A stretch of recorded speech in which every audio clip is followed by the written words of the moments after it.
Federica Widyasari Dewi namanya lengkapnya. Terima kasih. Kami dari Media Asuransi mengucapkan terima kasih karena satu hektik schedule Ibu, waduh udah. Ya mohon maaf ya Pak, Ya, berkali-kali ya. reschedule loh. kami di sana juga wawancara juga banyak kegiatan. Oh iya. Jadi akhirnya baru kali ini akhirnya bisa dan sebenarnya bukan masalah asuransi sih, mungkin lebih masalah tadi perlindungan konsumen. Iya. Baik, terima kasih waktunya. Sebelumnya saya kenalkan, nama saya Muhammad Jadul.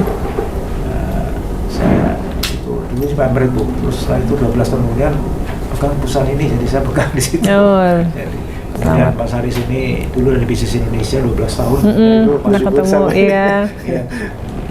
Aduh, Bu Vicky gimana? Dulu media darling kalau aduh, bisa aja. Mas Edi ini wakil redaksi Bu, ini redaktur pelaksana. Kemudian Pak Jrul Jrul yang Gen Z nih, masih Gen Z. Betul. Kita Gen X. Kita X ya? Atau Y? Saya milenial. Oh milenial ya? Waduh, gini kita. Situ kali. Saya kaget. Saya kolonial. Baby boomers. Kemudian ini Mas Arif, fotografer. Halo Mas Arif. Halo. Redaktur online. Tapi dia juga di TV asuransi. Jadi kita ada TV asuransi. Jadi platform kita itu ada berapa Mas Aris? Tiga. Jadi majalah bulanan. Di sini kan belum ada, nanti kita kirim. Oh iya dong, harus dong. Nanti kita kirim Bu. Terus kemudian Mas Dodi piye gitu, majalahnya nggak update ya. Adanya Infobank. tempat saya kerja dulu. Iya, maksudnya adanya tempat kerja beliau dulu, yang baru belum ada.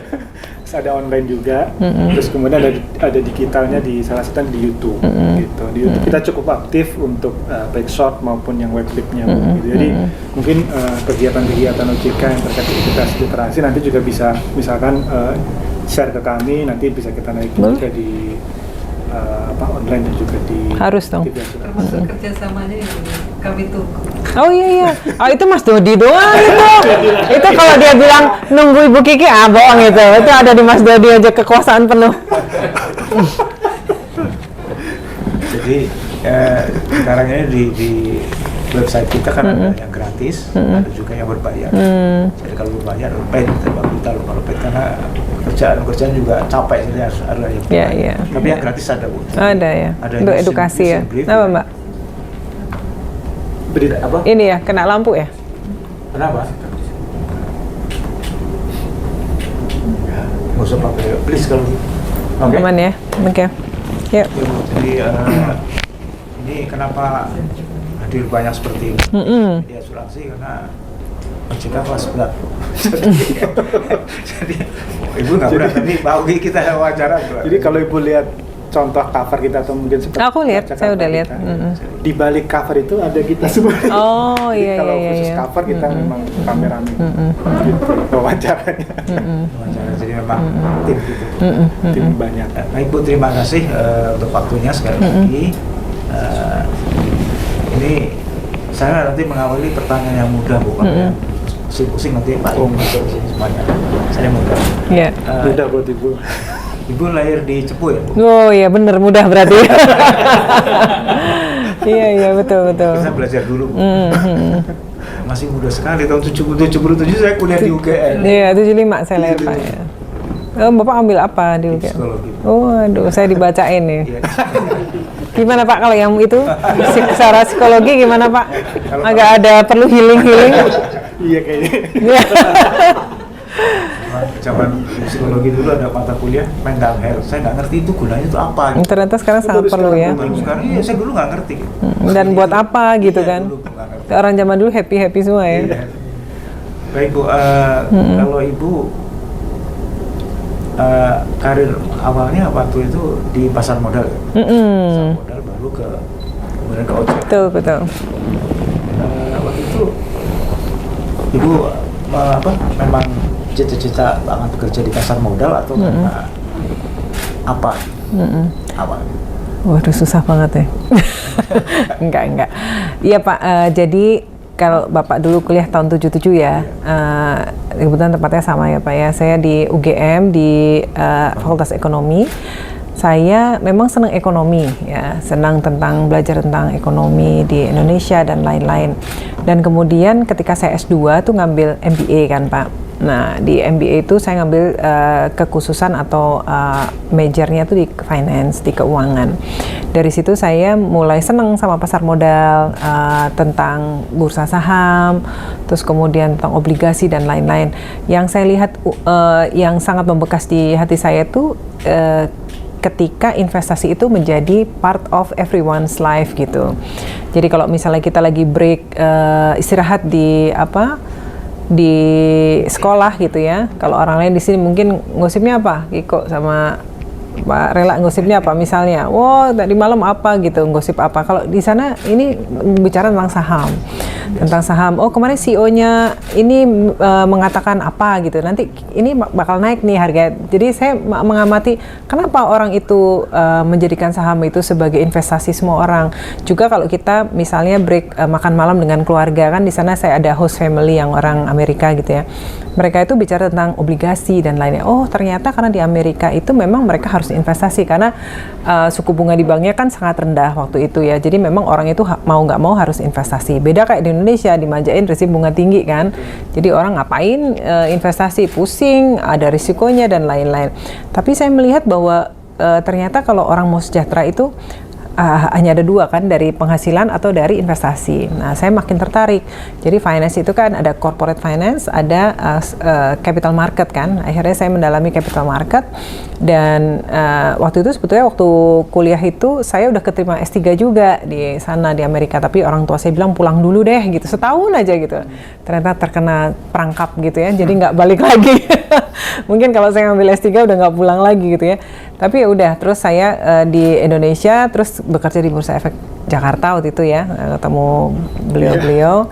Nah dari situ ya udah karirnya jalan terus aja, terus kemudian sampai menjadi direktur di Bursa Efek, terus kemudian jadi direktur utama di Kusodian Sentral Efek Indonesia. Jadi secara SRO sudah dari front office sampai back office sudah menguasai lah ya, sudah pernah menjadi pucuk pimpinan di sana, dan alhamdulillah juga dapat kesempatan juga untuk dari sisi corporate-nya dari waktu dan Reksa kan, salah satu perusahaan sekuritas yang merupakan perusahaan sekuritas tertua di Indonesia waktu. Ya udah dari situ ternyata nah yang mungkin relate sama kerjaan saya sekarang adalah waktu kami di bursa itu memang kan dulu kenal ya Pak ya, Mas juga sering ketemu saya, itu memang concern terhadap edukasi, tentang edukasi kepada masyarakat.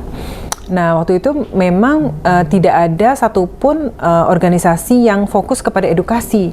Nah, di bursa juga baru memulai, mungkin di lembaga lain juga nggak ada yang fokus untuk edukasi itu sendiri.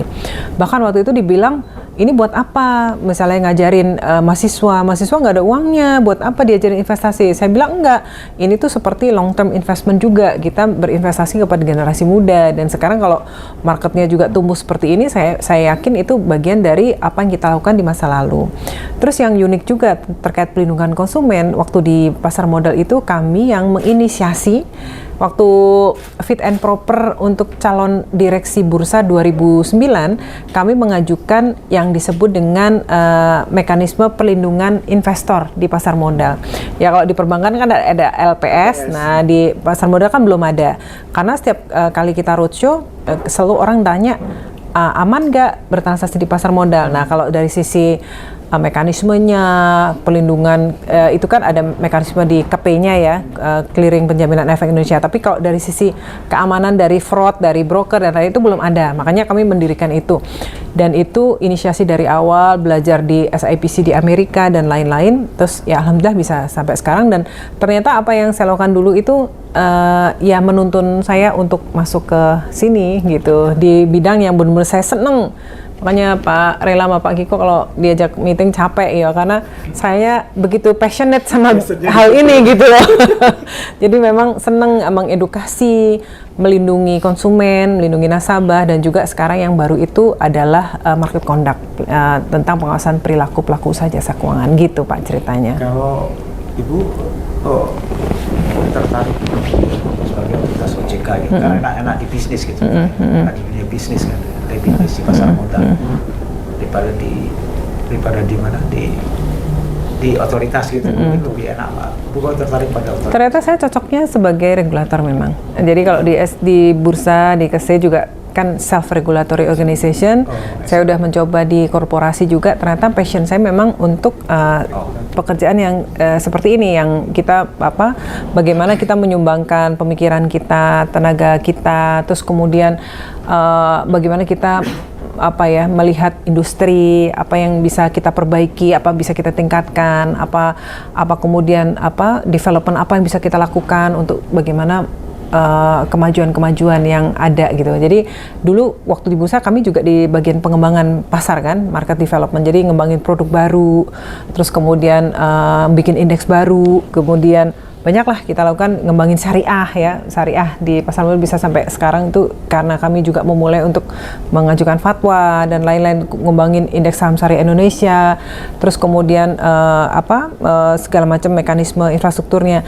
Seperti di sini pun berbagai infrastruktur hukum misalnya kita terus pikirkan apa sih yang harus kita lakukan sebagai regulator untuk meningkatkan perlindungan kepada konsumen gitu ya, bagaimana untuk meningkatkan literasi masyarakat, inklusi masyarakat, bagaimana pengawasan terhadap PUJK-nya, terhadap perilaku mereka supaya masyarakat terlindungi dan lain-lain. Jadi itu banyak sekali, dan karena alhamdulillah udah pernah di korporasi juga, jadi bisa merasakan, punya empati juga bahwa memang kalau untuk memastikan perilaku pelaku usaha jasa keuangan, memang kan ini secara undang-undang baru ya disebut di Undang-Undang P2SK, dan memang nggak mudah karena itu harus memastikan seluruh karyawan di risiko komisaris memahami tentang ketentuan dan lain-lain. Ketika kami menjadi dirut satu perusahaan korporasi itu nggak gampang, sama sekali nggak gampang cari SDM di industri kita yang ngerti hukum ya, yang ngerti aturan, yang pinter cari bisnis juga dan lain. Jadi kita punya empati, berarti memang harus banyak edukasi juga kepada PUJK untuk mereka memahami ketentuan-ketentuan, aturan dan lain-lain gitu. Ya, Ibu, kalau dari perjalanan Ibu karir setelah kuliah yang di program business school lah ya, kemudian balik ke Indonesia, kemudian kerja di bursa efek baik korporat maupun di regulatornya, kemudian masuk OJK. Itu kan nggak mudah. Ini latar belakang keluarga Ibu bagaimana? Oh iya. Latar belakang keluarga saya keluarga biasa-biasa aja, tapi yang mungkin membawa saya sampai sekarang adalah keluarga saya itu mengedepankan pendidikan ya. Jadi dulu mungkin pernah tahu saya ada di waktu muda ya, berkecimpung di dunia yang mungkin glamor lah ya, daripada Bapak nanya saya kasih tahu deh ya. Kayaknya udah mau nanya itu soalnya kan. Itu keluarga saya nggak memandang itu sebagai suatu yang mereka appreciate atau bangga gitu. Mereka lebih senang lihat anaknya tuh kuliah, sekolah gitu. Jadi lagi-lagi saya melihat tuh basic keluarga tuh sangat penting ya. Jadi apa yang menjadi value dari suatu keluarga itulah yang insya Allah akan menjadikan anak. Jadi kalau misalnya anak itu dididik atau dibesarkan dalam dunia yang borju mungkin ya, atau yang memandang barang materi sebagai yang utama, mungkin anak akan menjadi value-nya itu. Tapi keluarga kami itu sangat mengedepankan pendidikan, dan kita punya sekeluarga 6 ya, 3 laki-laki 3 perempuan. Itu waktu zaman dulu aja orang tua saya udah melihat pendidikan itu harus sama untuk laki-laki dan perempuan. Jadi nggak pernah membedakan laki-laki, perempuan. Justru anak-anak perempuan tuh harus didorong maju. Jadi dari sejak saya kecil tuh ibu saya tuh ngajarin harus bisa cari uang sendiri, nggak boleh tergantung sama suami, harus bisa mengaktualisasi diri, harus selesai kuliahnya gitu. Jadi nilai-nilai itu tertanam, jadi itu meng-encourage saya sampai bisa S3 sambil kerja dan lain-lain. Kartini banget Bu. Nah, amin insya Allah. 6 orang, Ibu nomor 6. nomor 6. Anak ragil. Kalau profesi ayah Bu, apa? Bapak saya dulu kerja di satu perusahaan minyak. Oke. Tapi beliau juga senang mengajar, jadi nyambi dosen juga. Ibu saya juga seorang guru ya dari Fakultas Ekonomi UGM juga gitu, lulusan itu. Jadi tahun 60 beliau di FEUGM juga, dan dari kecil tuh beliau udah cerita tentang ekonomi makro gitu. Ini apa sih gitu waktu kecil, ini dongengnya. Kalau yang lain princess, aku didongengin ekonomi gitu sama ibu saya kan. Waktu zaman itu tahun 60 kan jarang perempuan sekolah kuliah, terus di UGM gitu ya. Terus bapak saya di oil and gas gitu ya. Jadi ya itu dari kecil mungkin ibu yang lebih dekat ke kita ya untuk menanamkan values tuh ibu lah. Jadi nomor satu tuh pendidikan gitu. Ibu lebih dekat ke ayah atau ke ibu? Saya dekat ke ibu lah pasti. Ada nasihat apa yang mungkin pernah itu ibu masih berkesan? Ibu saya selalu bilang harus sekolah setinggi-tingginya ya. Mungkin kedengarannya klise, tapi itu sesuatu yang buat saya tuh benar-benar empowering saya, encouraging saya. Harus sekolah setinggi-tingginya, jadi perempuan harus mandiri, harus bisa mengaktualisasi diri ya, bekerja, tidak tergantung sama suami, dan bisa memberi. Jadi ya, orang tua saya tuh ngajarin lebih enak memberi daripada menerima gitu. Jadi itu selalu inspire saya, oh ya saya harus jadi orang ya, berarti harus orang yang punya kelebihan juga ya secara materi untuk bisa memberi. Harus punya orang yang lebih ilmu juga supaya kita bisa mengajar, bisa memberi ilmu dan lain. Jadi karena nasihat itu, jadi saya terus belajar, terus bekerja gitu sih Pak. Oke, satu pertanyaan terakhir Bu sebelum teman-teman. Iya. Kalau menurut Ibu di industri keuangan perbankan Indonesia ya, itu di jasa keuangan, sebenarnya peluang karir bagaimana menurut Ibu nih, biar Ibu teman-teman? Nih ya, saya mau share. Kita sering berpikir di Indonesia ini, perempuan tuh konco-winking dan lain-lain ya. Padahal sebenarnya ya, ini saya share waktu saya selesai kuliah di S2 di Amerika itu, dosen saya tuh ngasih nasihat ke saya gitu, Frederica, you have to work extra hard gitu. Why? Saya tanya gitu profesor saya. Because you are a woman and you are not native gitu. Karena kamu perempuan dan kamu nggak asli orang Amerika gitu.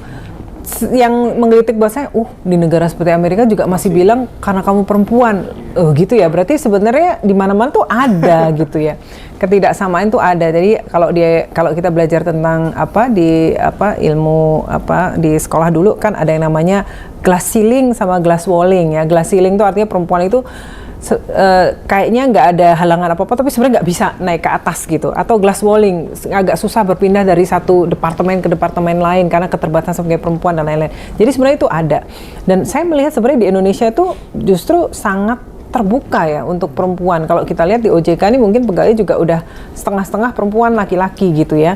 Terus kemudian kalau kita lihat juga sekarang ADK ada 9, 2 perempuan, menurut saya juga sudah bagus ya di dunia keuangan. Dan saya ngelihat bahkan kalau di dunia keuangan tuh perempuan punya chance yang sangat baik ya, karena perempuan tuh mungkin lebih detail, lebih telaten gitu ya. Tapi memang kalau perempuan itu problemnya itu nanti gimana dia bisa manage keluarga ya. Misalnya suami, mertua, orang tua, anak dan lain-lain. Kalau dia bisa surpass periode itu, insya Allah sih dia bisa sukses. Tapi kalau enggak, biasanya mereka akan keluar dari dunia kerja umur ketika mungkin punya anak 1, 2, biasanya gitu.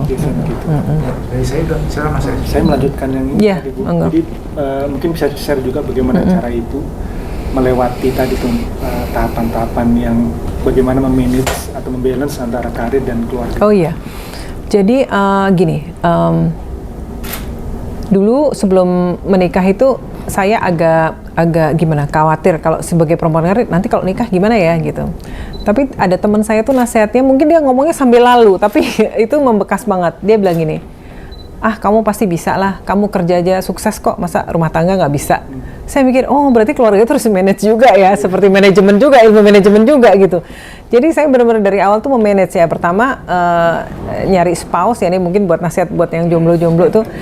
Kalau nyari spouse itu yang dari awal udah diomongin, purpose of our life kita apa, sama nggak gitu. Kamu keberatan nggak saya kerja gitu dan lain-lain. Jadi saya harus bisa memanage suami. Suami saya sebel ya kalau saya bilang memanage suami ya. Tapi itu benar itu. terus kemudian anak-anak, terus orang tua, mertua. Jadi itu saya ngerasa saya nggak bisa seperti sekarang kalau saya nggak dapat support dari suami gitu. Jadi suami saya itu luar biasa lah, supportnya luar biasa untuk saya bisa berkarir. Dia juga seneng lihat perempuan berkarir, nggak feel intimidated kalau istrinya sukses, bahkan mungkin bisa misalnya istri itu lebih sukses dan lain-lain tuh tipe yang nggak intimidated gitu. Kiko sama Pak Rela juga nggak boleh ya, nggak boleh. Pak Dodi juga nggak boleh feel intimidated gitu ya. Kalau istrinya atau spouse-nya lebih sukses atau lebih sukses dan lain-lain tuh nggak apa-apa. Dan juga menjaga kepercayaan. Saya bisa sampai mungkin orang ngelihat bahwa walaupun saya kerja, tetapi kalau urusan anak saya tetap utamakan. Demikian juga ke tim kerja saya. Kalau misalnya sekretaris atau tim saya bilang, Bu izin Bu, anak saya silakan. Pokoknya kalau anak duluin gitu. Karena pekerjaan itu akan banyak orang yang bisa gantiin kita, tapi kalau sebagai ibu ya, sebagai bapak itu nggak ada gantinya gitu. Jadi itu kalau misalnya anak sakit apa, itu duluin. Nah, kenapa kita bisa begitu? Artinya kita bisa harus membentuk tim yang bagus juga. Misalnya waktu kita masih di tim gitu ya, kalau saya tiba-tiba harus ngurus anak saya atau teman saya harus bisa gantiin, misalnya seperti itu. Atau kalau misalnya ini sekretaris mau pamit, timnya harus sama-sama saling kerjasama gitu. Jadi kita harus membangun teamwork yang solid ya, terus kemudian yang reliable. Kita percaya kalau kita nggak ada, tim kita akan bisa menggantikan dengan juga sangat baik juga gitu. Dan juga kita membangun supporting system yang baik. Supporting system tuh baik dari kantor, baik dari rumah gitu ya. Misalnya kita galak di kantor gitu, di rumah kita kalah mungkin sama babysitter kan, gitulah, kayak gitu, seperti itu. Jadi kita harus tahu lah kapan kita mesti kenceng, mesti lembut, mesti apa, kita mesti tahu. Jadi karena intinya kan waktu kuliah kita ada kan belajar tentang negotiating ya, kan ada negotiating kelas. Jadi nggak bisa dalam semua hal kita menang gitu. Jadi ada hal-hal yang kita harus, hal-hal prinsip kita harus pertahankan, hal yang nggak prinsip ya kita lepas gitu, nggak apa. Karena orang tuh nggak bisa mau menang sendiri, nggak bisa gitu. Jadi banyak hal, dan saya melihat itu semua ada suatu gabungan dari ya teamwork gitu ya, trust gitu, kepercayaan, dan juga kita juga udah proven bahwa kita bisa jalan bareng antara karir, keluarga gitu. Jadi saya dapat trust itu udah luar biasa. Jadi saya bisa kerja tuh tenang, berangkat ke kantor tenang, nggak ada pikiran apa-apa gitu. Kalau untuk meyakinkan terutama anak-anak ya, kalau suami mungkin diyakinkan bisa memahami, tapi kalau anak-anak khususnya ketika masih kecil, itu bagaimana meyakinkan bahwa ini ibu sedang bekerja atau seperti apa cara dari... Pasti ada satu periode anak itu kenapa nggak di rumah dan lain-lain, tapi saya ajak mereka ke kantor gitu, saya ajak mereka ketemu teman-teman saya gitu. Pada akhirnya akhirnya anak-anak saya pengen kayak bunda gitu, saya pengen kerja kayak bunda gitu satu saat gitu. Jadi persepsi mereka tentang ibu itu bukan seorang yang harus di rumah gitu, tapi yang pokoknya ada, kalau mereka perlu ibunya ada, tapi ibunya tuh punya eksistensi sendiri, ibunya punya passion sendiri, ibunya bisa menjadi teman diskusi yang baik, yang paham ya, yang nggak outdated gitu ya, seperti itu. Jadi mereka malah senang sih kalau aku lihat sekarang. Ini agak masuk lagi ke silakan. Topik mungkin yang job desk ibu di OJK. Nah, terkait perlindungan konsumen kan didengungkan bahwa salah satu cara untuk meyakinkan atau meregain lagi ya confidence dari dari masyarakat, karena kan kalau bicara jasa keuangan kasusnya tidak hanya di salah satu sektor tapi hampir merata ya. Di pasar modal ada, di perbankan ada, di asuransi ada dan sebagainya. Nah ini ibu kan sebagai ujung tombaknya bagaimana perlindungan konsumen. Nah, ini bagaimana ibu melihat challenge-nya seperti apa saat ini? Jadi isu tentang perlindungan konsumen mungkin semakin kesini kan semakin menguat ya, apalagi dengan adanya OJK, ada satu komisioner sendiri yang membidangi tentang perlindungan konsumen. Dan saya melihat memang persepsi masyarakat itu semakin berubah ya. Kalau dulu misalnya nih ya, kita beli barangnya sampai rumah rusak, kita cuma masukin laci, udah paling ngomel-ngomel. Sekarang enggak, orang bisa balik datang ke tokonya, minta dikembaliin uangnya, atau kalau enggak saya tulis di koran atau apa gitu ya. Di sosmed, ya zaman sekarang di sosmed gitu. Di sektor keuangan juga sama gitu. Kalau dulu misalnya, contoh ya, misalnya kalau langsung ya ke asuransi, misalnya unit link ya. Itu kan udah mungkin puluhan tahun, dan mungkin selama bertahun-tahun itu ada masanya ketika orang itu misalnya hasil investasinya nggak seperti yang diperjanjikan di ilustrasi yang best dan worst itu, nggak even worstnya pun nggak tercapai gitu ya. Itu orang diem aja karena mungkin oh iya marketnya selalu jelasin marketnya begini, tapi ternyata semakin kesini akhirnya meledaklah itu yang namanya orang-orang dengan yang komplain ya, yang kemudian geruduk kesini nih teman-teman saya digeruduk gitu ya. Dan kita bisa memahami bahwa memang ini terjadi pergeseran ya, pergeseran yang menurut saya juga sangat positif. Orang itu kemudian mulai memahami haknya ya, dan kita nggak akan berhenti sampai sini karena kita harus terus perbaiki dan sempurnakan. Misalnya ya, konsumen nggak cuman merasa punya hak, tapi sekarang dengan Undang-Undang P2SK, dengan POJK 22 2003, kita juga menanamkan kepada konsumen bahwa mereka selain punya hak, punya kewajiban loh. Mereka harus membaca, memahami, sebelum tanda tangan mereka harus memahami dan lain-lain. Itu sesuatu yang terus kita edukasi kepada masyarakat. POJK juga demikian. Kalau dulu merasanya bahwa konsumen harus terima, ya memang seperti ini gitu. Sekarang mereka harus terima bahwa konsumen semakin pintar, semakin sadar haknya. Mereka juga udah ngerti peraturan, undang-undang, ketentuan OJK dan lain-lain. Itu mereka juga harus sadar bahwa eranya udah berubah gitu. Dan mereka harus terus memperbaiki diri ya, terus comply supaya apa?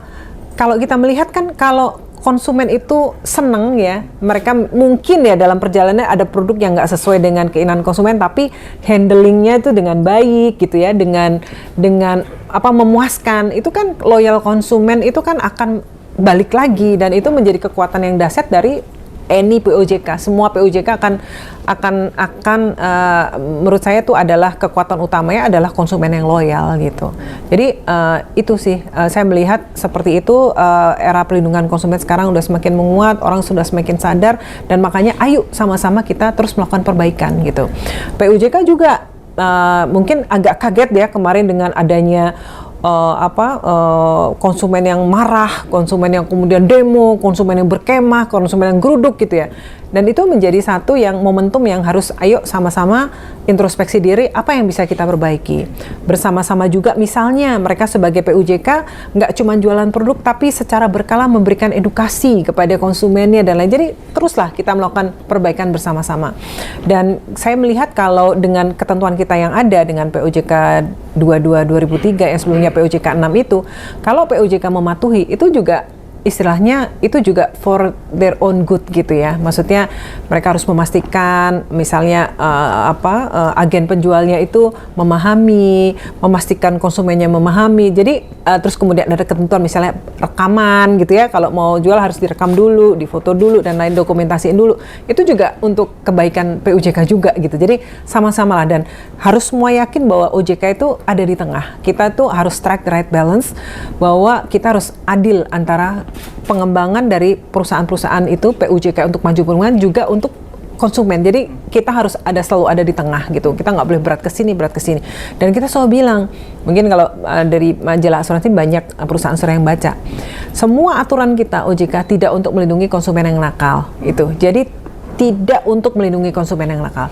Dan kita kita akan melihat konsumen yang punya etikat yang baik dan sebagainya. Jadi kalau memang misalnya soal penagihan dan lain menjadi ramai, kita harus lihat dong, apakah misalnya POJK sudah melakukan semua step-stepnya yang diperlukan, misalnya mengirimkan surat pemberitahuan, dan itu ketentuan-ketentuannya. Terus kemudian kita lihat konsumennya ini benar-benar nakal, atau sebenarnya dia punya niat baik, nggak bisa bayar tapi mau restrukturisasi. Dan jadi kita harus lihat case by case. Nah, di sini kita melihat perlunya POJK itu mengembangkan tim pelindungan konsumen yang handal gitu.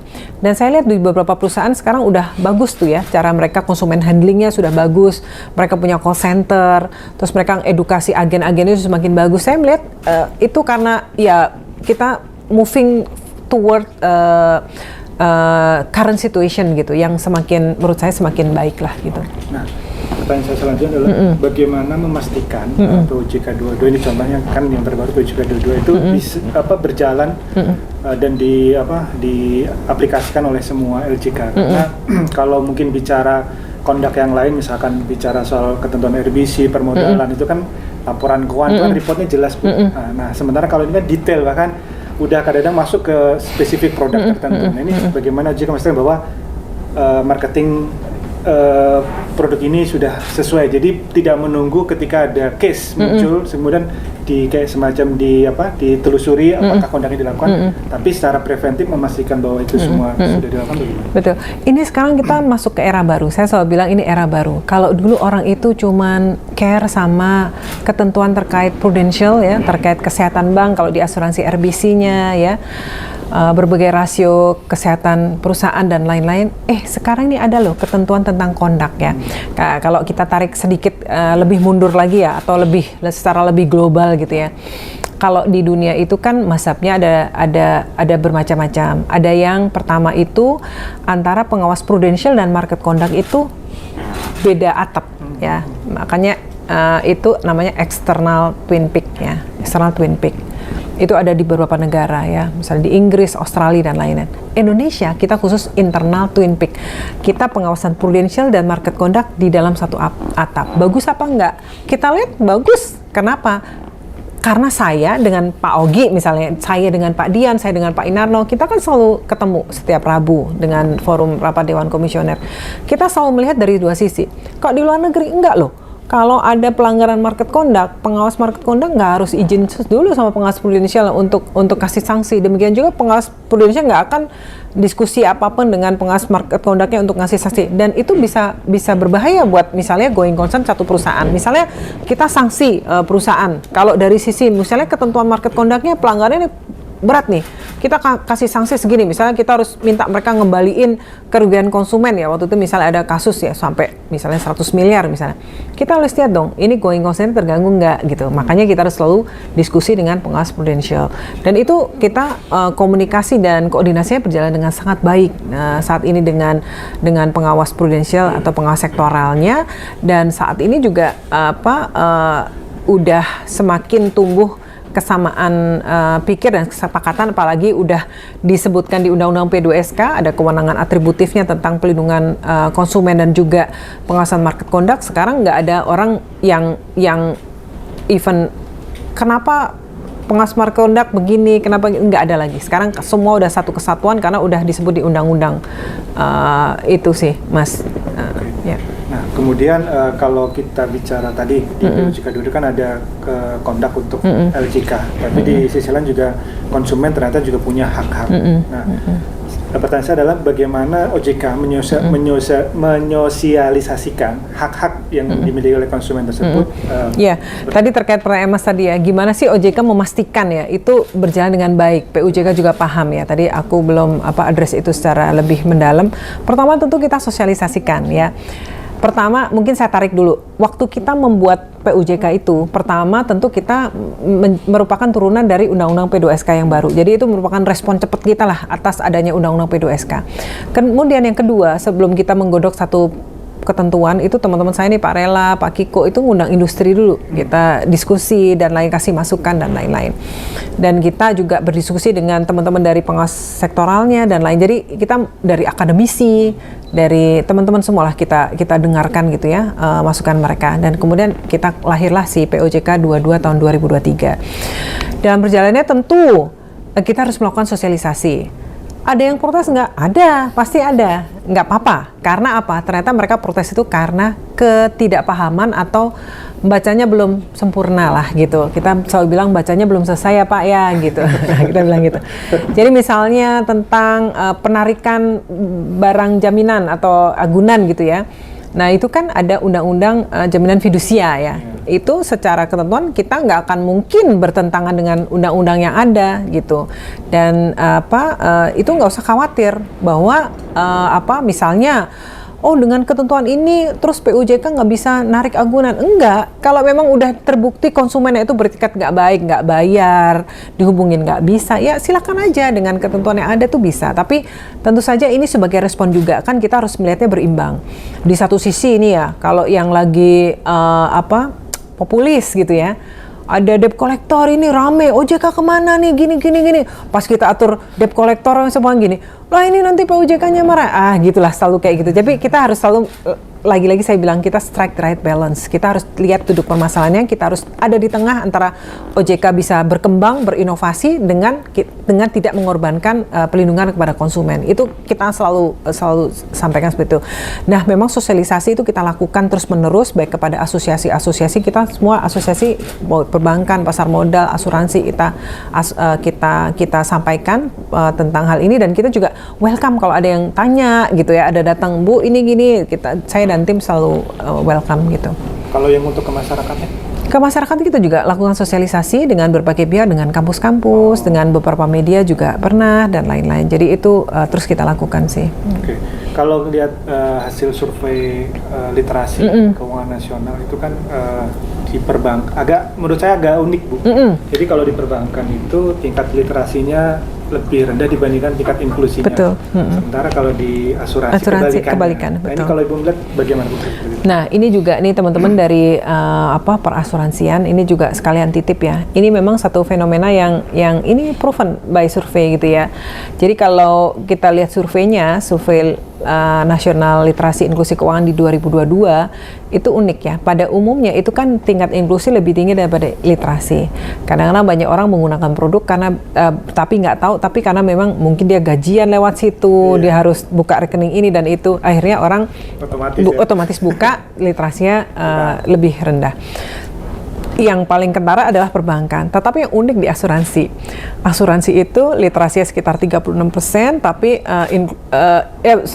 inklusinya itu 16% lah gitu ya. Kalau kita baca seperti apa? Bacanya adalah bahwa orang tuh sebenarnya paham loh tentang asuransi, ngerti loh tentang asuransi, tapi untuk beli ntar dulu.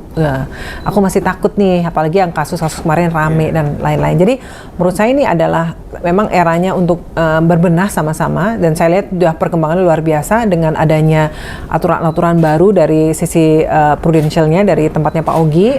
Terus kemudian mereka juga OJK udah ngeluarin roadmap untuk industri asuransi, di mana di dalamnya selalu ada tentang pelindungan konsumen juga masuk, market conduct-nya juga masuk. Kita lihat nih momentum gitu untuk sama-sama bangkit ya, untuk perbaikan kasus yang kemarin bukannya udah selesai loh, memang kita udah kita melihat sudah sangat berkurang, tetapi ekses dari yang produk yang dijual masa lalu itu masih terus berdatangan di kita untuk aduan-aduannya. Jadi, tapi dengan adanya ketentuan baru, saya rasa ini adalah sisa-sisa dari produk yang kemarin masa lalu dikeluarkan. Tapi dengan POJK yang baru, rasanya sih ke depan insya Allah lebih aman lah gitu. Di asuransi sendiri kan juga sekarang lagi dipersiapkan, Bu, untuk lembaga penjamin polis yang nanti akan masuk di LPS juga gitu. Nah, Ibu melihat bagaimana? Apakah ini nanti cukup punya dampak signifikan terhadap untuk mengembalikan lagi tadi confidence dari masyarakat terhadap yang tadinya udah terliterasi, sehingga akhirnya ada keinginan untuk pasti itu banget yang tadi saya sampaikan, Mas, waktu di pasar modal juga ini satu kelengkapan infrastruktur yang sangat diperlukan mutlak supaya orang itu confidence masuk ke industri tersebut. Nah, yang di asuransi juga seperti ini. Nah, ini kan teknisnya akan seperti apa kan masih dalam 5 tahun. Tetapi kalau tidak kalau saya tidak salah ya, kan belum diketok ya. Itu kan tidak untuk yang paidi seperti itu ya. Jadi itu juga harus edukasi kepada masyarakat bahwa tidak semua jenis asuransi itu dijamin loh gitu. Sama lah dengan bank ya. Misalnya edukasi bahwa kalau certain rate dari bunga itu nggak akan dijamin LPS loh. Nah, edukasi seperti itulah yang harus terus dilakukan gitu. Tapi saya rasa ini is a big move ya untuk industri asuransi punya lembaga penjaminan polis gitu. Nah, setelah POJK 22, next-nya ada apa lagi, Bu? Kita sih terus ya melakukan, jadi gini, kalau di tempat kami itu kan ada 3 hal yang utama. Yang pertama, edukasi literasi inklusi, itu satu wing. Wing satunya adalah pelindungan konsumen. Wing satunya pengawasan market conduct. Ada satu lagi, 4, adalah aktivitas keuangan, pencegahan aktivitas keuangan ilegal, pemberantasan aktivitas keuangan ilegal. Nah, itu juga banyak sekali yang kita lakukan. Jadi, kalau sekarang ya mungkin kalau dari sisi yang asuransi tadi udah saya sampaikan, rasanya saya melihat juga udah ada improvement yang luar biasa dengan adanya POJK baru yang mengatur demikian lebih baik, lebih prudent ya. Terus kemudian ayo melakukan perbaikan bersama dari kami titip untuk konduknya terus ditingkatkan, terutama agen-agen ya. Kami juga memberi masukan kepada asosiasi supaya untuk sertifikasi agen juga lebih diperhatikan gitu ya, supaya nggak benar-benar agen yang mendapat sertifikasi itu benar-benar yang udah paham tentang peraturan, ketentuan dan lain-lain. Karena saya sendiri sering mengalami juga ya, misalnya ditawarin gitu sama agen asuransi gitu, saya cuma kadang ngetes aja. Nggak tahu ya. Iya, saya ngetes gini, kenapa saya harus beli produk ini mbak gitu. Mereka jawabnya gini, bingung. Iya karena harus aja bu, yang lain udah banyak yang beli gitu, misalnya gitu. Jadi secara konsep produk itu mereka juga banyak yang nggak ngerti, dan itu confirm ketika teman-teman kami ini memanggil ya untuk pemeriksaan misalnya. Agen-agen ini dipanggil, mereka nggak ngerti esensi dari produk itu apa, nggak ngerti. Nah nih Pak Kiko nih manggut-manggut dia yang di lapangan manggilin ini agen-agen yang untuk terkait kasus itu, mereka ketika ditanya nggak ngerti konsepnya tentang produk itu seperti apa, investasinya seperti apa, sangat nggak ngerti. Jadi apa, mereka banyak fokus di pada insentif. Nah, jadi ini mesti perusahaan asuransi juga mesti ngeliat bagaimana ini pemberian insentif ini tidak kemudian menjadikan orang lose sight gitu. Jadi fokusnya tuh nggak cuman untuk insentif, tapi juga bagaimana sih membina relasi yang panjang dengan konsumen gitu ya. Karena saya juga punya agen asuransi yang baik gitu ya, yang paham, yang pintar juga. Saya juga ada gitu ya, yang kemudian selalu dampingin konsumen gitu ya. Kalau konsumen perlu apa itu didampingin. Ada juga kan yang bikin orang marah kan, ketika mau close the deal gitu intensif gitu, begitu nanti mau klaim susah. Nah, salah satu juga yang mungkin jadi masukan juga dari aduan yang masuk kepada OJK itu, salah satunya di asuransi itu juga salah satu yang tertinggi ya, setelah perbankan, fintech, terus asuransi. Itu yang banyak diadukan adalah permasalahan klaim ya. Permasalahan klaim ini juga menjadi salah satu yang mungkin ayo sama-sama bagaimana sih dibenahi ya gitu, supaya ya konsumen ngerasa kalau memang udah haknya gitu ya diberikan, tapi juga tentu ada certain langkah-langkah yang harus memastikan bahwa klaimnya tuh benar gitu, nggak ada fraud dan lain-lain. Jadi kalau kita melihat secara aduan seperti itu, tapi kita melihat sudah sangat jauh menurun daripada tahun-tahun sebelumnya ketika saya masuk ke sini ya, diserbu dengan tadi konsumen unit link yang marah. Jadi sama-sama, dan saya selalu bilang kepada teman-teman di asuransi juga bahwa yang udah lalu, yang banyak yang kasus Spidey udah nggak apa-apa, udah kita selesaikan, tapi ke depan ayo sama-sama untuk yang lebih baik lagi gitu ya. Berarti bisa disimpulkan untuk secara regulasi sementara iya. Sementara udah sangat baik. Terus kalau nextnya ya tadi udah terkait asuransi, kita terus melakukan edukasi. Jadi kita merupakan satu kesatuan gitu Mas. Jadi kalau kita melihat dari 4 pilar tadi, pilar pertama tadi edukasi, literasi, inklusi kepada masyarakat, ini termasuk di dalam perbankan, asuransi, pasar modal dan lain-lain. Kemudian pilar pengawasan perilaku pelaku usaha jasa keuangan, pilar penanganan pengaduan konsumen, dan pilar pemberantasan aktivitas keuangan ilegal. Ini semua adalah dalam satu konsep untuk pelindungan konsumen.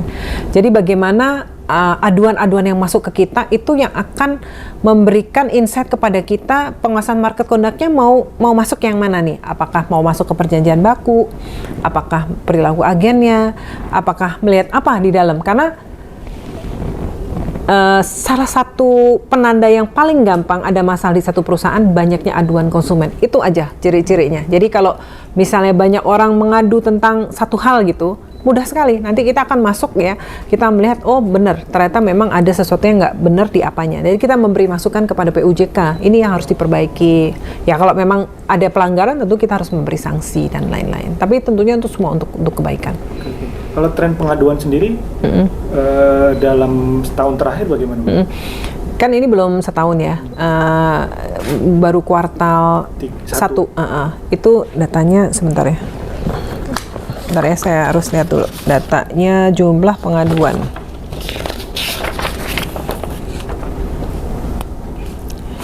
Ini ya, kalau jumlah pengaduan itu kita ada kuartal 1 itu 127.000 pengaduan. Layanan, dan di dalamnya itu ada 9.100 pengaduan. 9.100 pengaduan ini kalau saya tadi sampaikan yang ke asuransi sekitar 400-an aduan ya. Ini yang aduan. Tapi yang layanannya sekitar 127.000. Dan kalau kita lihat mungkin angkanya yang untuk tahun ini nanti dilihat ya Pak Kiko ya, tolong dilihatin angka-angkanya dari tahun 2022 sampai sekarang. Tapi kalau kita melihat tren aduan itu kadang-kadang kalau naik pun kita nggak melihat bahwa something wrong is happen gitu, karena kita melihat bisa jadi karena memang masyarakat tuh semakin aware, semakin tahu haknya, semakin tahu kemana ngadunya gitu. Belum lagi nanti kalau misalnya kripto dan koperasi masuk ya, misalnya itu pasti tentu aduan akan meningkat. Jadi kita nggak menilai dari situ, tapi kita lihat di dalamnya apa sih yang sebenarnya terjadi gitu. Kalau misalnya kayak unit link itu, aduannya udah sangat jauh turun daripada tahun-tahun sebelumnya, tapi masih it's coming. Terus misalnya tentang tadi masalah kalau asuransi dari 400 aduan tuh kebanyakan adalah terkait klaim gitu ya. Dan teman-teman harus bedain. Yang masuk kepada OJK itu sekitar setahun itu sekitar 350-an ribu layanan, itu berbeda dari yang masuk ke industri ya. Kalau ke industri misal perbankan, kita suka komplain tentang kartu, tentang buku tabungan atau apa, itu udah masuk ke PUJK, itu sekitar mungkin setahun ada 5 juta lah. Dan kalau nggak selesai di mereka ngadunya ke OJK seperti itu, masuk ke aplikasi portal pelindungan konsumen. Oke. Nah, dari aduan yang masuk itu solusinya seperti apa biasanya? Maksudnya solusinya akan langsung real ke mereka yang mengadu? Nah, ini bagusnya sistem OJK seperti ini. Kita punya aplikasi portal pelindungan konsumen APPK yang konsumen itu memasukkan aduannya. Itu langsung terhubung dengan PUJK. Jadi kalau misalnya mengadukan tentang asuransi apa, PUJK pelaku usaha jasa keuangan, langsung kepada PUJK-nya. Jadi misalnya orang masukin, saya mau komplain tentang asuransi X gitu ya, itu si asuransinya langsung terima juga. Dan OJK itu memantau dalam waktu 10 hari kerja mereka sudah harus merespon. Nah, kalau misalnya diperlukan waktu lebih lanjut, mereka bisa nambah lagi, 10 hari kerja lagi bisa gitu. Nah, ini juga sudah kita percepat waktunya. Tadi kan 20 hari kerja, tambah 20 hari kerja. Ini yang banyak kemudian muncul di sosmed. Nah, kebetulan saya punya Instagram kan. Seneng dan nggak seneng ya. Nah, teman saya bilang, ibu sih punya Instagram, jadi orang ini ibu pusing gitu. Enggak, saya malah seneng gitu ya. Nggak senengnya karena wah ini kok banyak aduan segala macam, nggak apa-apa. Tapi saya jadi tahu, sekalian saya ngecek ke tim saya, ini udah selesai belum, kasusnya ini belum. Nah, itu mereka, misalnya kalau 20 hari kerja itu kan lama sekali ya. 20 hari kerja itu bisa mungkin sebulan ya. Hampir 1 bulan. Hampir sebulan. Kalau PUJK-nya pelaku usaha jasa keuangan minta tambah lagi 20 hari kerja lagi 2 bulan. Itu lama. Mereka akan bilang, Bu, kok kami nggak ditanggapin? Akhirnya kita oke lah, kesepakatan. Karena saya pernah di industri juga, mestinya kalau cuma nyari data, respon 10 hari kerja cukup lah, saya bilang gitu. Akhirnya kita percepat gitu, seperti itu. Nah, kita memantau apakah si PUJK itu melakukan respon terhadap keluhan konsumen. Nah, kita pastikan selesai. Nah, tetapi kita tidak hanya serta-merta melihat itu sebagai sesuatu yang antara PUJK dengan konsumennya. Kita akan melihat ada potensi pelanggaran nggak, ada potensi fraud nggak. Kalau iya kita masuk, nanti tim pemeriksa masuk juga gitu. Jadi kita inline. Nah, itu is the beauty dari sistem kita dan rasanya itu sangat baik ya. Saya ketemu dengan beberapa regulator di negara lain, mereka sangat apresiasi kita punya sistem yang sangat advance seperti itu. Dan bila PUJK dalam masa yang waktu yang diberikan, kita panggil, langsung dipanggil. Kalau nggak merespon, kita panggil. Karena pas konsumen ngadu ke kita nggak ditanggepin atau apa. Tapi selama ini nggak ada sih yang nggak menanggapi gitu. Tapi mungkin tanggapannya kurang memuaskan dan lain-lain, itu berbeda lagi gitu. Artinya setiap aduan yang masuk itu selalu ditindaklanjuti. Iya, betul. Kita rate sukses selesai itu sampai dengan 90% lebih untuk kasus yang sudah kita tindak lanjuti. Nah, memang yang nggak selesai itu sedikit tapi rame gitu kan. Nah, ya nggak apa-apa juga sih. Kita welcome aja. Iya. Atau merasanya nggak puas gitu. Nah, kalau nggak puas kita ada mekanisme masuk ke lembaga alternatif penyelesaian sengketa, LAPS. Itu di kita juga gitu. Di bawah ibu? Iya, beda ya? Betul. Sama di kita, di pengawasan kita. Dia independen, dibentuk oleh asosiasi industri, tapi itu pengawasan dari kita. Oke, dari saya cukup. Pak Edi, terima kasih. Setiap kali press conference selalu memberi pertanyaan sampai apa. Mas Edi, Media Asuransi. Tapi terima kasih, hampir selalu dijawab langsung. Harus dong ya, iya. Jadi Bu, data yang kemarin disampaikan, 655 kegiatan edukasi dalam 4 bulan. kalau di rata-rata kan kalau kita hitung hari libur kan itu juga sering ke daerah di hari libur kan 5 kegiatan per hari ya. Bagaimana OJK mengorganisasi ini karena mestinya tidak sendirian ya, mengajak PUJK, mengajak Kalau itu yang mengorganisir kita dengan kantor OJK 35 wilayah. Kalau yang PUJK mandiri itu beda lagi. Di luar itu yang dilaporkan di sistem Si Peduli bahwa makanya undang-undang P2SK itu luar biasa memberikan penguatan bahwa PUJK harus memberikan literasi kepada masyarakat. Kalau dulu orang kan mungkin ya nggak semua PUJK merasa harus meliterasi konsumennya, mereka cuma jualan lah. Intinya aku ngasih tahu ini supaya kamu beli gitu, tapi mereka nggak ada edukasinya tuh nggak ada. Nah dengan undang-undang P2SK ini ada kewajiban PUJK pelaku usaha jasa keuangan untuk memberikan literasi dan harus dilaporkan kepada sistem kita Si Peduli, dilaporkan kepada OJK melalui sistem Si Peduli yang mereka lapor. Nah itu kita juga liatin mereka patuh atau enggak gitu. Nah yang tadi Mas sebutin itu yang dilakukan oleh OJK bekerja sama dengan kepala kantor dan juga tentu saja kita di program tersebut ada yang mengajak PUJK, tapi yang mereka kerjakan sendiri itu lain. Ini yang benar-benar yang kita kerjakan sendiri. Nah, saya selalu sampaikan jangan membuat event, tapi program gitu. Artinya kalau event itu mungkin gedumbrang-gedumbrung gitu, habis itu udah gitu, tapi orang lupa, kita udah keluarin uang gitu ya segala macam. Tapi kalau program itu kan terus berjalan gitu. Itu yang saya pastikan. Jadi dari pusat kita mendesain satu program yang kemudian itu akan diikuti oleh satker kita dan juga semua kantor-kantor OJK di 35 wilayah gitu. Itu. Jadi udah program yang jalan. Jadi itu akan secara sistematis akan terus jalan gitu Mas. Jadi nggak yang makanya Mas bingung gimana ngaturnya. Ya bisa kalau kita sudah punya program yang kita canangkan, kita sepakati dan itu sistem wise saja jalan. Dan kalau kita bandingkan dengan tahun pertama Ibu bergabung itu sudah luar biasa peningkatannya atau ya, karena tadi saya sampaikan Mas sebelumnya kami juga punya memang passion saya di situ. Waktu di bursa kan saya ngerjain program-program edukasi literasi. Nah, mungkin yang saya terus tekankan itu adalah efektivitas dari program. Jadi nggak mau asal ada program tapi harus efektif. Terus kemudian sesuai dengan segmen kita nggak gitu. Kan kita punya 10 segmen itu termasuk perempuan, anak-anak, kaum difabel, daerah 3T, UMKM, petani, nelayan, dan lain-lain gitu ya, profesional, guru, dan lain-lain. Jadi kita harus pastikan itu sesuai dengan segmen yang kita tuju dan harus sesuai dengan tujuan kita memberikan literasi, edukasi, dan juga inklusi. Nah, kita ada hasil survei terbaru ya, literasi kita meningkat dari 49% jadi 65%. Nah, ini suatu yang tapi belum kita secara resmi rilis. Iya, belum secara resmi kita rilis, tunggu waktunya nanti. Boleh. Nanti kita pasti mereka akan sampaikan ke OJK dulu hasil akhirnya. Kita kemudian undang teman-teman media. Tapi kalau mau tulis dulu boleh. Silakan. Kalau yang dulu 4 tahunan ya?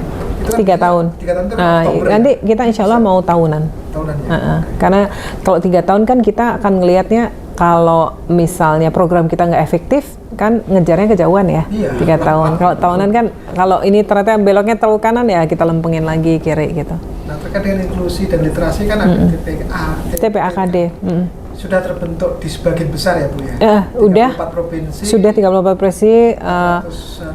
Iya, jadi sekarang udah 525 atau 520-an ya sudah terbentuk TPAKD di seluruh Indonesia. Dan ini menjadi satu forum koordinasi yang sangat dahsyat ya. Kerjasama OJK dengan pemerintah daerah, dengan didukung Kementerian Dalam Negeri ya. Waktu itu ketemu dengan Pak Mendagri juga malah disupport banget. Mana daerah yang belum ada TPAKD harus bikin. Jadi satu provinsi itu semua kabupaten udah bikin gitu. Ataupun kalau yang udah ada tapi belum ada program kerjanya akan ditanya juga apakah sudah melakukan penganggaran dan lain-lain. Karena kalau satu masyarakat di satu wilayah itu terliterasi dengan baik, tujuannya apa sih? Kan penggunaan produk desa keuangan terinklusi tadi untuk apa? Kesejahteraan masyarakat. Yang tadi kalau di daerah orang itu kena rentenir gitu ya. Kan kita waktu itu jalan ke Jogja kan, ingat nggak di pasar yang Taman Sari itu? Itu ini Mas, bakul-bakulnya itu yang tadinya pinjam sama Lintah Darat, rentenir, Bank Detail kalau di Jogja, kalau di Jawa Barat Bank Emok dan lain-lain gitu ya. Nah, sekarang mereka itu ini bayangin ya kalau pinjam 500.000 per hari bunganya 50.000 itu kan gede banget ya, tapi kan orang nggak ngerti gitu. Nah itu dengan TPAKD itu ada program kredit pembiayaan melawan rentenir gitu. Itu kemudian kita punya generik model untuk petani dan asuransi ini terima kasih nih ya ngingetin juga. Asuransi itu sebetulnya ayo kita sangat menunggu nih ya asuransi mikro ya. Untuk yang nelayan, petani, ini kalau dihubung-hubungkan misalnya gini ya, faktor yang membuat inflasi di suatu daerah tuh beda-beda. Ada yang bawang, Pak, ada yang cabai gitu ya.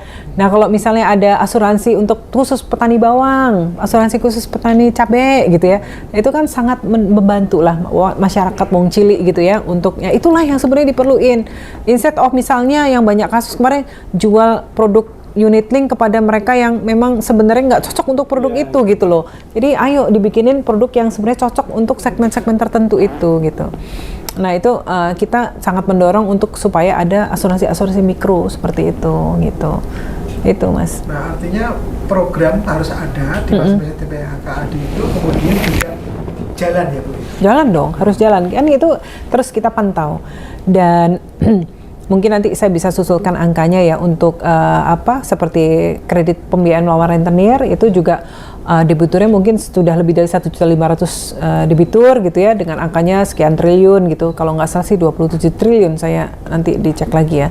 Dan itu kemudian kerja satu rekening satu pelajar di TPAKD. Jadi sekolah-sekolah di daerah itu juga kita satu pelajar punya rekening tersendiri. Terus kemudian UMKM, wah not to mention deh, UMKM tuh luar biasa, kita support kita ke UMKM tuh dahsyat. Karena kita melihat bahwa UMKM ini kan secara angka ya, statistik tuh angkanya untuk sumbangannya terhadap PDB kita, terus penyerapan tenaga kerja, terus kemudian banyak perempuan juga, jadi perempuan di rumah tapi bisa menghasilkan uang gitu kan, itu kan luar biasa dahsyat. Jadi kita banyak sekali program-programnya lewat TPAKD itu gitu. Jadi Ibu kan kemudian melebarkan sayap, aktif di mana-mana. Di MES masih. Kemudian juga Pramuka tahun lalu kita. Iya, betul. Ya terbaru selamat ya Bu. Jadi ketua umum Cafe Gama. Iya. Nah, bagaimana Ibu memanfaatkan seluruh jaringan di mana Ibu aktif di mana-mana itu untuk mendukung tugas? Iya, sebenarnya gini ya, kalau ngomongin soal organisasi, gini ini banyak yang tanya juga, kok masih ada waktu sih gitu. Pertama seneng gitu ya, misalnya organisasi alumni. Kita udah jadi kayak gini, kalau bukan karena kita lulus dari sekolah kita dulu, mungkin nggak akan jadi seperti ini ya Pak ya, nggak mungkin jadi seperti ini bos di media kalau misalnya nggak lulus SD apa, SMP apa, kuliah apa gitu ya. Jadi waktunya kita untuk berbuat baik lah, untuk mengabdi kepada alma mater, ngembangin kampus kita, sekolah kita. Terus kemudian kalau organisasi syariah, misalnya saya kan punya passion ngembangin syariah juga waktu di bursa dan lain-lain, akhirnya aktif di organisasi syariah. Dan ternyata dari yang kita niatnya memberi, akhirnya kita bisa menerima juga yang mungkin nggak kita pikir network ya. Kita punya jejaring, kita punya kelengkapan pengayaan dari pemahaman kita, karena kita sering ketemu orang industri, sering ketemu orang, karena kalau kita orang kesini ketemu saya kan kadang-kadang harus minta waktu sekretaris atau apa, tapi kalau saya ketemu bump in sama orang di asosiasi industri, Bu itu gimana sih Bu, aturannya gini Bu gini, jadi saya oh iya gini, jadi karena kita bergaul jadi kita lebih banyak dapat masukan, dapat ini gitu, jadi saya senang aja sih gitu. Dan itu kemudian bisa mendukung untuk kegiatan di bidang itu ya? Pasti. Jadi misalnya di sini kan, nah ini juga Mas di ketentuan yang baru kita dapat mandat juga untuk pengembangan syariah kan. Nah, walaupun sebenarnya tadinya syariah udah ada, tapi sekarang di pool untuk edukasi literasi di kita. Namanya Grup Literasi Keuangan Syariah GLKS.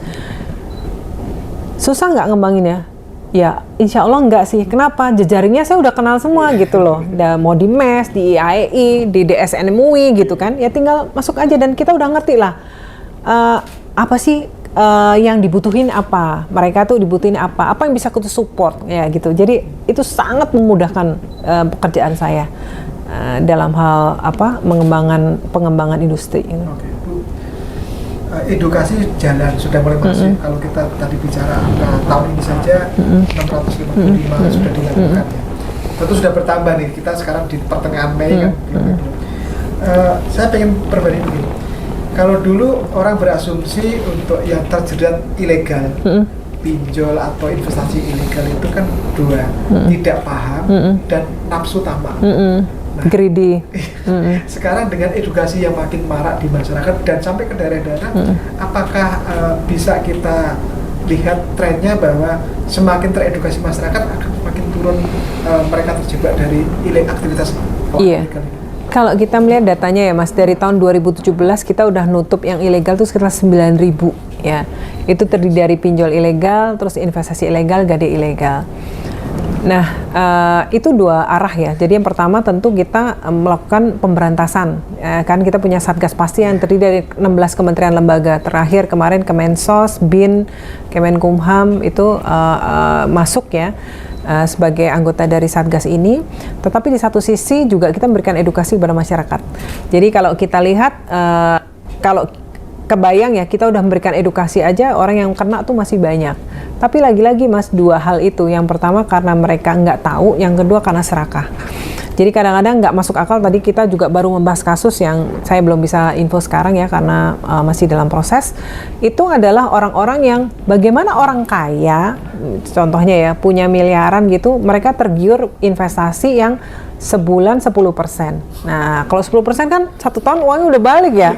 Kan ngapain orang itu nawarin kita? Mendingan dia pinjam di bank kan setahun berapa persen, Bang? 12%, 11% setahun. Ini maksud dia bisa ngasih 10% sebulan. Nah, kayak gitu-gitu.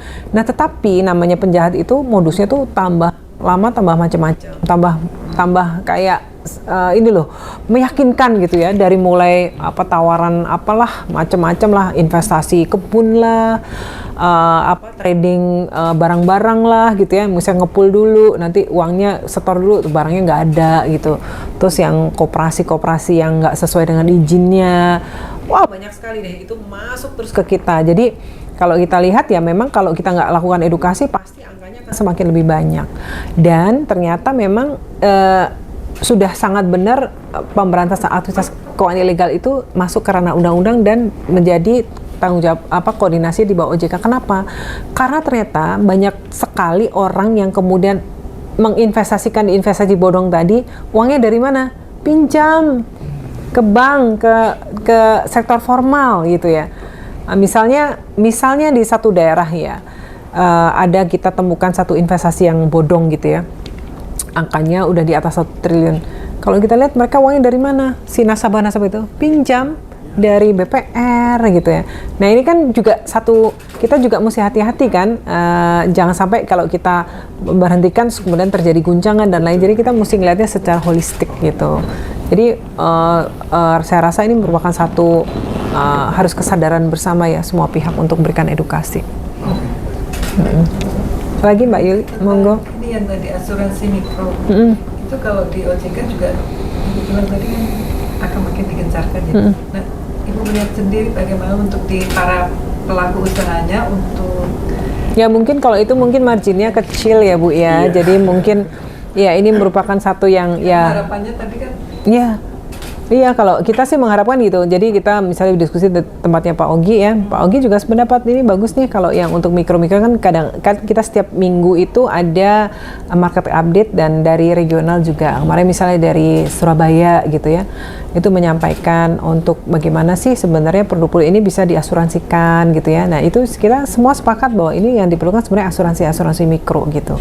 Nah, ini kalau bisa dikembangkan ya mungkin memang marginnya kecil ya, marginnya tipis tapi ya ayolah sama-sama kita mengembangkan asuransi ini. Jadi kalau tadi penetrasi kan masih kecil tuh ya, industri asuransi di Indonesia penetrasinya masih sangat kecil, harusnya bisa lebih ditingkatkan. Nah mungkin dari asuransi mikro dulu orang udah terbiasa berasuransi dulu gitu, itu ya. Terus tentang bagi Ibu yang edukasi literasi itu tantangan terbesar di wilayah daerah mana Ibu mungkin boleh bisa? Ada sih heat map-nya Ibu ya, untuk daerah-daerah yang memang secara geografis itu memang sulit dijangkau ya, misalnya Papua gitu ya, udah pastilah itu, apalagi dengan pemekaran 4 provinsi kita belum terlalu merambah ke sana. Terus ada beberapa daerah di Kalimantan yang memang wilayahnya tuh luas banget ya, di cover satu kantor, mungkin satu kantor perwakilan OJK, tapi karena daerahnya sangat luas ya nggak semuanya tercover dan lain-lain. Tapi in general kalau wilayah di Jawa, Sumatera ya, terus kemudian di Sulawesi di beberapa bagian itu lebih mudah dijangkau, tapi ada beberapa part yang memang agak sulit. Dan juga kita melihat kan nggak cuma daerahnya tapi kepadatan penduduknya juga. Jadi kan walaupun daerah luas tapi kalau orangnya sedikit ya kita nggak terlalu into itu gitu. Itu sih Bu. Jadi khusus asuransi untuk terbanyak di wilayah mana? saya kalau datanya itu saya mesti kalau komplain di Jawa Bu. Kalau di Jawa. Jawa ini meliputi DKI. Iya pasti Jawa itu DKI paling banyak gitu. Karena mungkin ya penetrasi asuransi sama ini mungkin masih banyak di kota-kota besar gitu. Itu sih. Terakhir dari saya Bu, Ya. kan investasi legal, terus modus-modus kejahatan di keuangan itu kan masif diberantas Ibu ya. Tapi tetap aja muncul ada yang baru dan lain sebagainya. Yang apa nih? Yang ilegal? Ilegal. Iya, Ada anggap jadi kayak ada kesan tuh penjahat tuh kayaknya selangkah lebih maju dari penegak hukumnya gitu kan. Jadi, nah Ibu di posisi Ibu sekarang dengan cakupan tadi sarana perlindungan konsumen termasuk tadi memberantas gitu, bagaimana agar OJK ini biar selangkah di depan dari penjahat. Jadi sebelum masih mereka memikirkan belum action udah ke ini dulu gitu Bu. Itu dengan edukasi literasi. Jadi sebenarnya kalau orang mau nawarin apapun, kalau masyarakat itu pintar gitu, terus mereka sudah bisa membedakan legal dan logisnya, kan kita selalu basicnya dua, legal and logis itu. Rasanya mau ditawarin apa aja mereka nggak akan ikut sih gitu. Jadi sebenarnya yang kita bentengi adalah si konsumen itu sendiri atau masyarakat lah gitu. Dia dan kadang-kadang yang kena aktivitas keuangan ilegal tuh jangan dikira mereka yang dari yang nggak berpendidikan atau apa. Kadang-kadang ya tadi faktornya ada greedy tadi ya. Bagaimana mungkin orang punya miliaran gitu tapi tergoda untuk yield yang berbeda yang nggak banyak juga atau kadang-kadang gitulah. Makanya mereka terjerat pada hal-hal yang akhirnya uangnya benar-benar hilang gitu. Dan sekarang kan kalau ada orang kaya gitu, orang bukannya percaya jadi curiga, ini kayaknya dari mana? Kalau itu lain lagi. Ilegal gitu. Oh iya, kebanyakan yang mereka melakukan ilegal itu biasanya kan nanti jadi crazy rich itu Iya kan. itu Bu, makanya. Ya tapi kan bagus kan pembelajarannya, kita lihat di TV nggak berapa lama udah pada pakai itu Nggak taunya dicokok masih juga. berita. Siap, makasih. Itu ya. Terima kasih Pak. Makasih Bu.